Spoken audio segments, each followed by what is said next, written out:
Assalamualaikum warahmatullahi wabarakatuh. Salam guru penggerak. Perkenalkan, saya Rima Dewi Putri, calon guru penggerak angkatan 10 Kabupaten Kuantan Sengingi. Berikut adalah video aksi nyata saya yang saya lakukan mengenai diseminasi budaya positif bersama guru di SMP Negeri 1 Kuantan Hilir. Berikut videonya, selamat menyaksikan. Dan juga video ini juga saya rangkum bersama anak murid saya mengenai keyakinan kelas. Selamat menyaksikan. Baik, assalamualaikum warahmatullahi wabarakatuh. Waalaikumsalam warahmatullahi wabarakatuh. Terima kasih atas kehadiran Bapak Guru hebat semuanya di sini. Seperti biasa, agenda rutin kita mengadakan diskusi lingkungan, dan pada kali ini kebetulan Ibu Rima Dewi Putri sebagai calon guru penggerak ya Bu ya. Iya. Calon guru penggerak akan memberikan kita berupa materi mengenai diseminasi budaya positif. Selain untuk memenuhi kebutuhan perlengkapan modulnya, kita juga insya Allah akan mendapatkan hal-hal baik dan manfaat dari ini.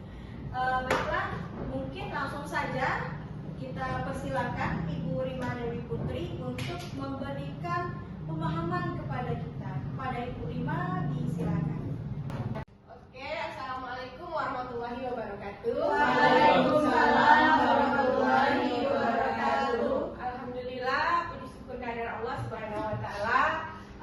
Kita masih diberikan kesempatan pada hari ini untuk melakukan kegiatan diseminasi budaya positif yang ada imbasnya nanti ke sekolah kita. Nah, tidak lupa salawat beriring salam juga kepada junjungan kita Nabi besar Muhammad SAW yang telah membawa kita dari alam kegelapan ke alam yang penuh dengan ilmu pengetahuan.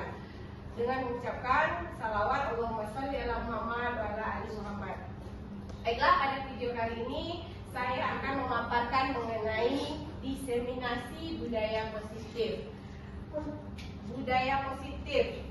Sebelum saya lanjut, Bapak Ibu pasti sudah tahu apa itu budaya positif. Seperti apa sih budaya positif? Oke Bu Raya, boleh diberi contoh? Seperti doa sebelum memulai pembelajaran. Bagus, ada lagi Ibu?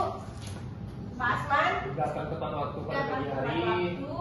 kemudian ambil sampah pulang dan pergi waktu masuk. Iya, itu adalah contoh dari salah satu beberapa contoh dari budaya positif.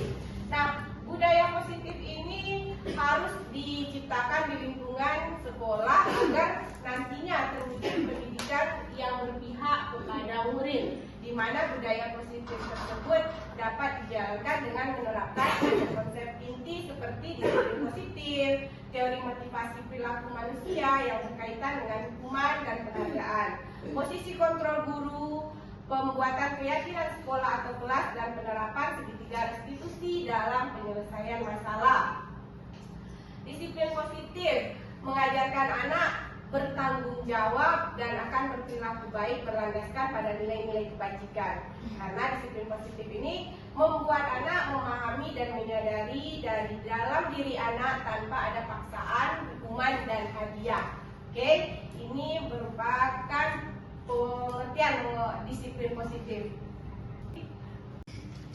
Selanjutnya mengenai teori kontrol atau di sini yang kita pelajari adalah teori kontrol itu berbeda dengan stimulus respon, yang mana pada stimulus respon realitas atau kebutuhan kita itu sama, sementara pada teori kontrol yang diajarkan adalah realitas atau kebutuhan kita itu berbeda. Begitu juga untuk semua orang yang melihat hal yang sama itu terjadi pada stimulus respon.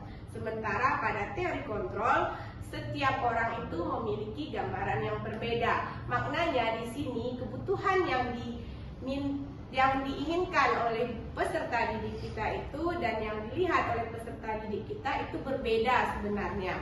Dan pada dasarnya karena sebagai pendidik kita biasanya menginginkan siswa yang seperti ini. Sebagai peserta didik, kita meminta sering menjalankan stimulus respon, yang mana kebutuhan dan yang melihat hal yang sama yang ada pada peserta didik. Padahal kenyataannya pada teori kontrol itu kebutuhan atau setiap yang dilihat oleh peserta didik itu memiliki gambaran yang berbeda.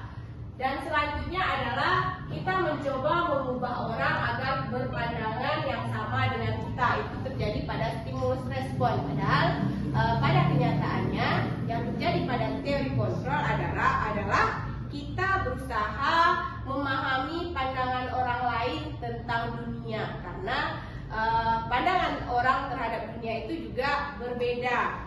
Nah, selanjutnya stimulus respon juga mengajarkan perilaku buruk dilihat sebagai sesuatu kesalahan. Padahal perilaku buruk itu bukanlah langsung merupakan suatu kesalahan, karena pada teori kontrol diajarkan semua perilaku memiliki tujuan.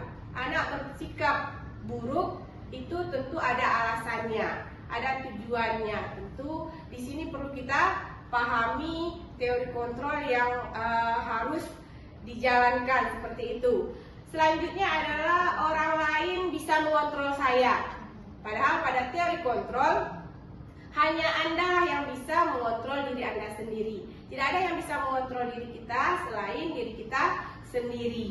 Berikutnya, pemaksaan ada pada saat bujukan gagal. Jadi kalau anak itu gagal, terjadilah pemaksaan. Itulah yang sebenarnya terjadi pada stimulus respon. Padahal pada kenyataannya pada teori kontrol diperlukan kolaborasi dan konsensus menciptakan pilihan-pilihan baru. Dan yang terakhir itu adalah pada stimulus respon terjadi model berpikir menang kalah. Sementara pada teori kontrol disebutkan model berpikir